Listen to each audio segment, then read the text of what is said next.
Napansin nyo ba tayong mga Pilipino, kahit sa sarili nating bansa ay madalas tayo ang naaapi? Hindi nga katulad kapag pumunta tayo ng ibang bansa tapos yung mga foreigner doon na nakatira mismo sa kanilang bansa ay talaga namang matataas ang tingin sa sarili nila at kapag nakakakita sila ng mga expat ay dapat sumunod sa kanila.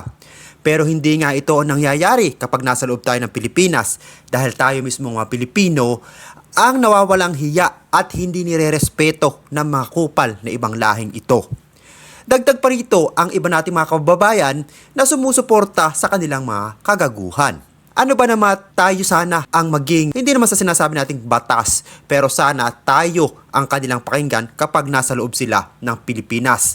Hindi ko sinasabi yung mga maling gawain ng mga Pilipino ang dapat pakinggan, pero kung isang bagay naman or maliit na bagay lang naman ang pangyayari at ganito nga ang magiging attitude at ipapakita ng ibang lahi sa atin ay talaga namang uusok ang ilong mo at sasabog ang ulo mo sa galit. At ito nga ang nangyayari kay Kabayan. Sigurado makaka-relate kayo sa kanya naging experience pagdating niya sa Pilipinas galing ibang bansa. Pakinggan natin ang simpatyang ito ni Kabayan. Kakarating ko pala ng Pilipinas, putang ina, stress na ako, te. Alam mo, ang kakapaltaga ng mukha ng mga foreigners na ito na galing magbida-bida at saka mambuli sa sarili nating bansa. Tapos putang ina din ng mga Pilipino na tinotolerate yung ganyang attitude nila. Kasi ganito yan, nangyari yan. Nandito ako sa NAIA ngayon, tapos kumukuha ng baggage, no? Tapos yung ate ko, so nakatingin ako doon. So, may linya dyan na yellow na line, di ba? Nakaganon ako, alam mo yun, parang nakasandal ako ng ganyan, para tinitingnan kong ganyan. Tapos may kausap ako sa telepono. Siguro, sige, nagkamali ako dun sa fact na siguro naapakan ko yung linya na yellow na hindi ko sinasabi na na tama to. Mali yun. I take accountability for that. Kung naapakan ko man yung yellow na line, di ba may nasa doon na do not the yellow? Kasi nakikita ko na yung bag ko eh. So tinignan ko, kinukonfirm ko kung yun. Te, sa totoo lang, ano bang height ko? 4'11 lang ako. Ano bang problema mo? Tapos may kausap ako sa telepono ganyan. Tapos biglang sabi nitong afam na to, ng pangit na afam, putang ina, mukhang passport bro. Okay nang ina, sinabi kong passport bro siya, hindot siya, ina niya. Biglang sumigaw ba naman sa akin? Sabi niya, hindi ako yung kinakausap niya.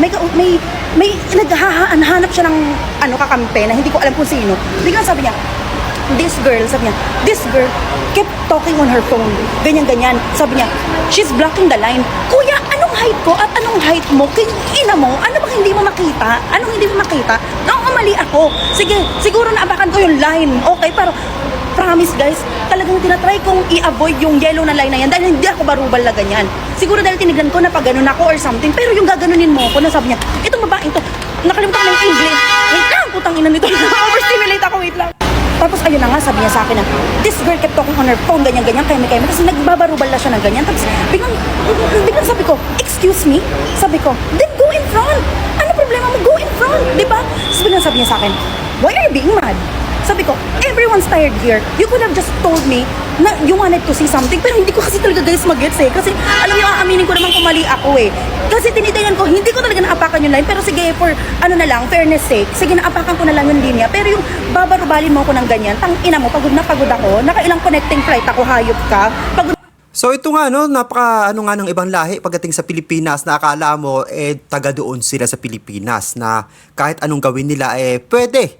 At pinapakita nga rito kung gaano kababa ang tingin nitong mga ibang lahi, lalo na kapag nandito sila sa Pilipinas. Napagod ako, tumakas ako sa bansang may digmaan, tapos putang ina mo, sa sariling bansa mo ako gaganyanin, hayop ka.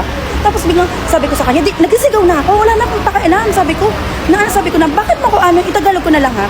Sabi ko sa kanya na, bakit mo ko sasabihin ng ano. Sabi ko, di pumunta ka, tumingin ka dyan sa harap. Ang liit-liit ko lang, anong problema mo? Sabi ko, di tumingin ka dyan sa harap. Sabi niya sa akin, inaan niya ako, ginagaslight niya ako. Pagkatapos niya akong i-backstab na kung ano-anong pinagsasabi niya, nung umalsa ako, nung nagalit ako, biglang sabi niya, ba't ka nagagalit? Pwede ka naman magsalita na maayos. Ikaw ang pwede magsalita na maayos. Ikaw, sino ka ba? Di nag-English akong ganyan.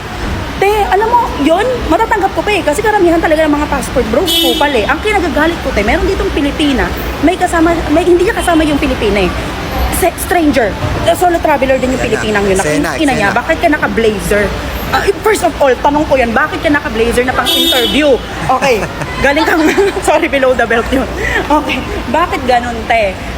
Galing siyang Hong Kong, kasi galing kaming Hong Kong, tapos Maynila, naka-blazer si mama. Okay. So biglang sabi ba namin doon sa afam, sabi niya, kaya nga, in English lang, sabi niya, kaya nga, may kausap sa phone. Ano bang problema niyo? Gusto niyo bang kausapin ko kayo? So sabi ko sa kanya, ay ate, bakit hindi ka rin pumunta sa harap? Bakit ka sumasawsaw? Sabi niya sa akin, bakit ka sumisigaw? Doon ako ng gigil mo, minsan niya, bakit ka sumisigaw? Sabi ko, paano hindi ako sisigaw? Bakit ako ginaganto? Sabi ko, bakit hindi mo sasabihan ng ganito? Pwede naman ako kalabitin na ganyan. Tapos biglang, si kuyang apam sabi niya, O diba, sa halip na i-depend mo yung sarili mong kababayan, dun sa iyong sariling bansa, nakikigaslight ka pa at nagpapapansin ka rito sa APAM, siguro itong si kabayan na sumisingit at umeeksena dito sa kung ano man nangyayari dito sa dalawang taong ito. Parang siguro si kabayan nagpapapansin, baka nga naman siya makaahon sa kahirapan. thank you. There's still a nice Filipina. Tapos sabi ni ate, yeah, putang ina mo, gusto mo na pumunta ng US, gusto mo ba magka-green card? Putang ina, nagigigil ako, te. Alam mo, gusto ko na tagang magwala ng ganun kasi ko, baka makancel ako. Pag nagagalit pa naman ako ng bongga-bongga, te, below the belt talaga, te. Pati yung fake mong alo na bag, aatakihin ko yan, king ina mo. Tapos biglang sabi ng lalaki na, pag ginagano ako, kumalma ka lang. You don't need to shout. Sabi ko, ina nito. Girl, nag-i-stress ako. Like, kakarating ko pa lang sa Pilipinas. Parang bakit natin pinapabayaan to mga foreigner na mambuli na ganyan, guys. Ay, Kung naku, naapakan ko tama. man yun na yung big fucking deal, okay? Sorry kung ganun. Pero yung gaganyan-ganyanin mo ako, tapos itong Pilipinang to, ganyan pa. Ina mo, te, kung gusto mo ng green card, magsabi ka lang. Hindi yung, pati kapwa mo Pilipinay, pagkakanulo mo, hayop ka. Yun lang, te. Ito nga, deserve na deserve nitong kung sino man itong kabayan na umeepal dito sa nangyaring ito, deserve na deserve niya ang mamura. Nakakainis lang talaga, hindi ko talaga magets, hindi ko talaga maintindihan. Pagdating sa Pilipinas, ganito ang treatment sa ating mga Pilipino. Kapag nandun naman tayo sa ibang bansa, pansinin natin ang babait nating mga Pilipino sa kanila. Pero pag sila sa atin, ganyan kabastos yung ginagawa nila. Siguro, nandun na rin dahil mahirap tayong bansa, dahil nakikita nila kapag pumupunta tayo sa ibang bansa, karamihan sa atin, mga nagtatrabaho sa kanila, or yung iba, domestic helper. Kaya mababa ang tingin sa mga Pilipino. Hindi ko naman sinasabing hindi maganda or hindi marangal ang trabaho ang pagiging domestic helper. Pero sa nakikita at sa mata ng mga ibang lahi parang ganun ang lumalabas na tingin nila sa atin. Kaya naman sana kung andito tayo sa Pilipinas, sana magkaroon tayo ng sariling pride at ipagtanggol natin ang ating mga sarili sa mga ibang lahing yan. Lalong-lalo na kung tama naman tayo, wala naman masama magsalita. At sa mga kababayan natin, huwag na tayong makialam sa away ng mga away. Kung kayo ay makikialam para suportahan yung inyong mga kababayan, kung nakikita nyo o naririnig nyo na tama yung kanilang pinaglalaban, maganda. Pero kung makikisawsaw lang kayo para i-gaslight yung isang tao or para suportahan yung ibang lahi na nakakaaway nitong si kabayan para magpabango at baka naman sakali bandang huli magkapalitan ng number at baka nga naman dito si kabayan ay makakuha ng green card at madala doon sa ibang bansa, ay sabi nga nila, isa na namang kababayan ang makakaahon sa kahirapan.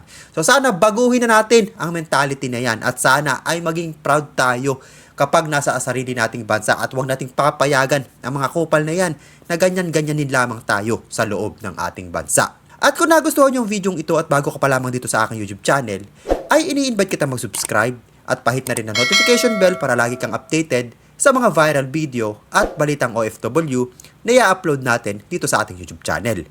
Maraming salamat sa iyong panonood.